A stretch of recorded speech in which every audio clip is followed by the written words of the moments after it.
the throne of mercy, where would I kneel but at this cross of grace? How great the love, how strong the hand that holds us. Beautiful, so beautiful. So here I bow to lift you high, Jesus, be glorified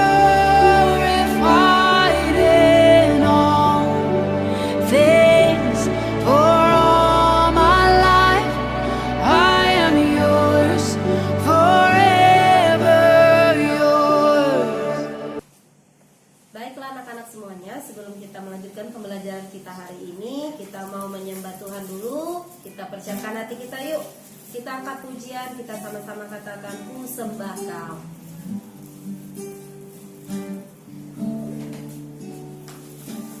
Ku sembah Kau, ku sembah Kau, Engkau yang layak untuk ku sembah.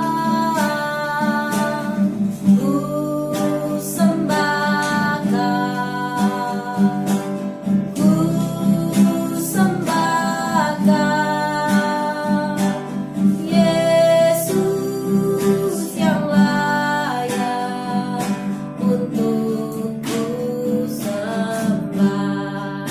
Kita akan pujian dari awal. Betapa besar kasih-Mu Allahku, sehingga Kau berikan Yesus padaku, supaya aku tidak binasa,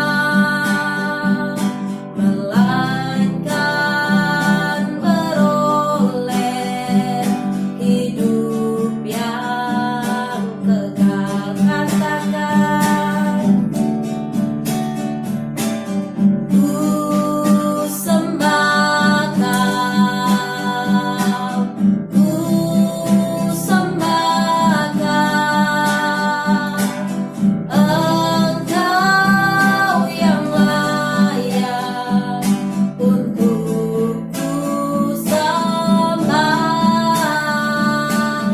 Ku sembah Kau, ku sembah Kau, Yesus yang layak untuk ku sembah. Yesus yang layak, Yesus yang layak untuk ku sembah. Kita berdoa. Firman Tuhan berkata, karena begitu besar kasih Allah akan dunia ini, sehingga Ia mengaruniakan anaknya yang tunggal, supaya setiap orang yang percaya kepadanya tidak binasa, melainkan beroleh hidup yang kekal. Terima kasih Tuhan buat karya penyelamatan yang Tuhan berikan bagi kami. Engkau membuat kami boleh menghampiri Engkau kapanpun kami mau, kapanpun kami bisa ya Tuhan. Terima kasih buat anugerah yang Tuhan berikan buat kami. Kami bersyukur ya Tuhan. Saat ini kami mau belajar Tuhan tentang tujuan Engkau menyelamatkan kami dan mengapa Tuhan menyelamatkan kami. Tolong kami ya Tuhan, khususnya anak-anak kelas 5, supaya mereka boleh memahami karya penyelamatan Tuhan dalam hidup mereka. Betapa besar kasih anugerah-Mu bagi mereka ya Tuhan. Kalau mereka boleh ada sampai hari ini, boleh belajar semua karena kebaikan Tuhan. Terima kasih ya Tuhan, urapi kami semuanya, berkati semua anak-anak yang di rumah. Biar hikmat-Mu turun bagi mereka. Mereka mengerti tentang pembelajaran yang akan kami pelajari hari ini, dan mereka boleh menerapkannya dalam kehidupan mereka. Jadikan mereka anak-anak berkat ya Tuhan, menjadi anak-anak terang dimanapun mereka berada di dalam nama Yesus. Terima kasih Tuhan, kami bersyukur. Dalam nama Yesus kami berdoa, percaya diberkati, sama-sama katakan amin. Hari ini kita masuk pada bab yang ke-6, mengenal karya penyelamatan Allah. Bagian yang kedua yaitu tujuan penyelamatan.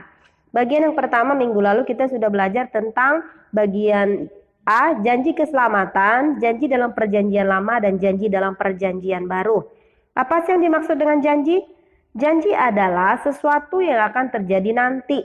Ada janji yang sudah diketahui kapan waktunya akan digenapi, tetapi ada juga janji yang tidak diketahui kapan akan digenapi. Janji yang pasti hanya datang dari Allah yang tidak pernah ingkar janji, karena Allah kita adalah Allah yang setia. Janji dalam perjanjian lama dikaitkan dengan kurban bakaran, atau semuanya berpusat pada kurban bakaran. Jadi kalau kita mau menghadap Tuhan harus bawa kurban bakaran, terus kurbannya itu Tuhan yang menentukan seperti apa dan seberapa banyak.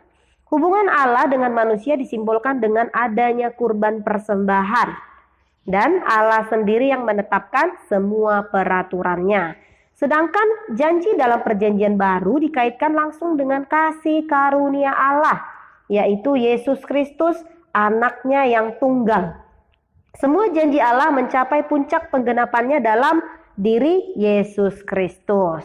Hari ini kita akan masuk kepada tujuan penyelamatan. Untuk apa sih Tuhan menyelamatkan kita? Kenapa Tuhan menyelamatkan kita? Jadi kita akan belajar untuk apa Allah menyelamatkan kita.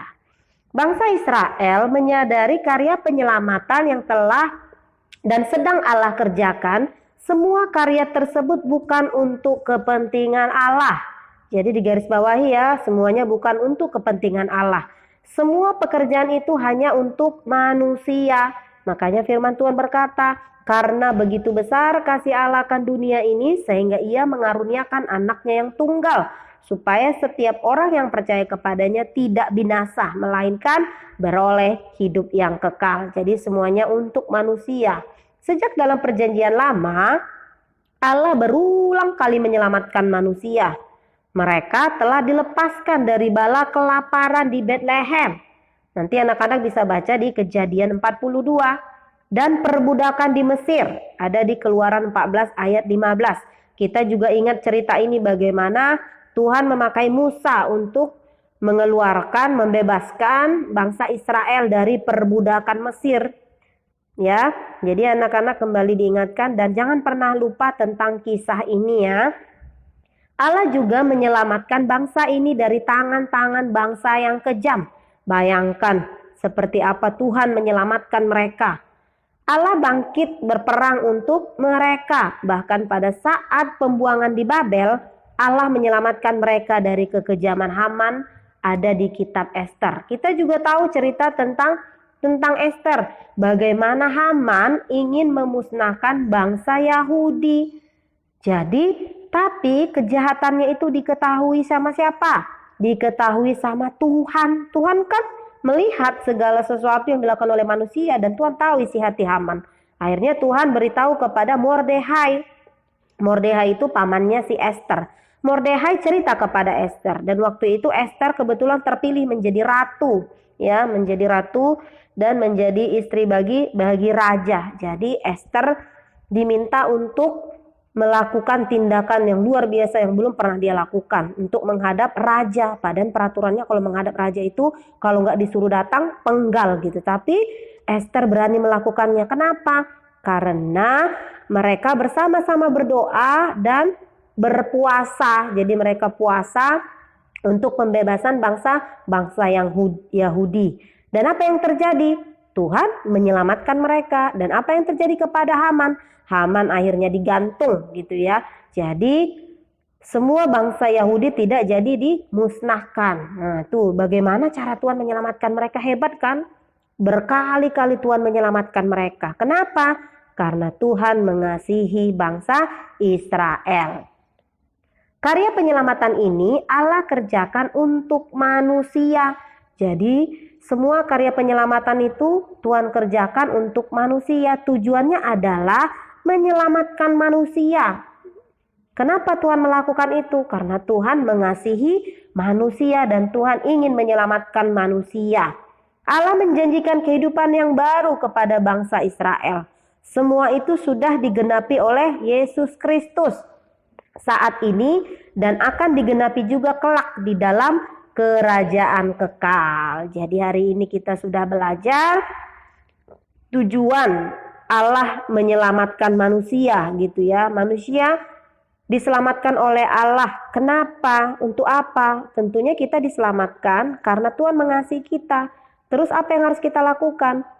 Kita harus memuliakan nama Tuhan. Kita harus menyembah Tuhan. Kita diciptakan untuk menyembah Tuhan ya.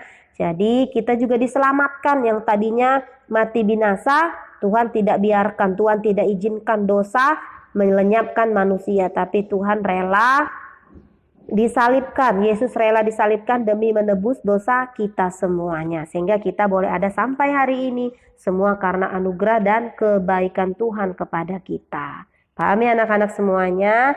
Jadi kalian harus belajar mensyukuri hidup yang Tuhan percayakan kepada kalian. Lewat apa? Bersaksilah, jadilah anak terang di rumah, jadilah anak terang juga di luar rumah. Ya, jadi apa yang terjadi di rumah akan terpancar keluar rumah. Jadi hari ini untuk homeworknya ada di halaman 45. Nanti anak-anak semuanya kerjakan model project ya. Nama proyek ini kurban keselamatan. Nanti kalian buat hasil karya, cari gambar mesbah atau kurban bakaran dan Yesus Kristus disalibkan. Kalau nggak ada, kalian cari di internet, kalian boleh gambar juga boleh. Gambar penyaliban Yesus atau salib dan Yesus disalibkan. Tempelkan di atas lembar kertas putih atau print out di atas kertas berukuran A4. Kalau kamu nggak mau ngeprint, mau menggambar juga boleh. Gambar tentang Yesus disalib di Bukit Golgata ya. Terus kau gambar arsir gitu ya, atau berikan bingkai agar tampak indah. Terus yang kamu lakukan adalah presentasikan makna gambar itu kepada guru dan teman-temanmu sampai di poin 5.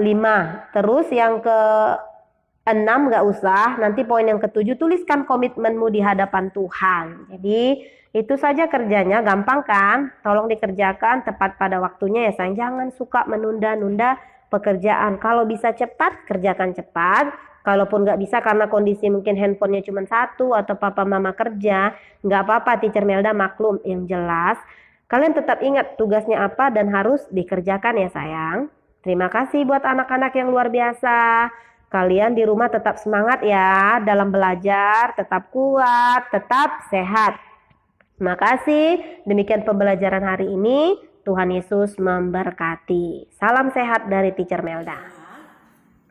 Tuhan Yesus, terima kasih buat hari ini kami sudah selesai belajar. Kami sudah belajar banyak hal tentang Tuhan lewat pembelajaran hari ini. Tolong kami ya Tuhan untuk boleh menerapkannya dalam kehidupan kami sehari-hari. Berkati seluruh anak-anak yang di rumah, berkati papa mama mereka, keluarga besar mereka, apapun yang mereka kerjakan Tuhan buat berhasil di dalam nama Yesus. Terima kasih Tuhan Yesus yang baik, kami bersyukur. Dalam nama Yesus kami berdoa, haleluya, amin.